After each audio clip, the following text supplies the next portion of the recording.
10 naufraghi che rischiavano di affogare ed erano in pericolo di vita nelle acque del Mediterraneo centrale sono stati soccorsi, portati in salvo e affidati alle cure sanitarie del team della nuova nave veneziana e veneta Mediterranea dell'organizzazione non governativa Mediterranean Saving Humans, con a bordo, come noto, come capo missione il veneziano Beppe Calcia e il mestrino Luca Casarini.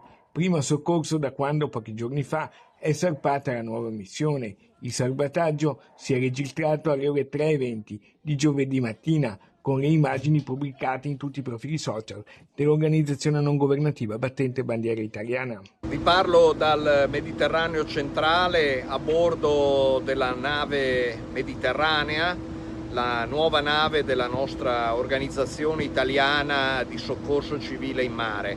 Ci troviamo a circa 30 miglia di distanza dalla costa libica, in acque internazionali. Il team di Mediterranea ha riferito di avere visto che queste persone sarebbero state gettate in mare senza alcun motivo da un gommone di tipo militare e poi si sarebbe allontanato a tutta velocità.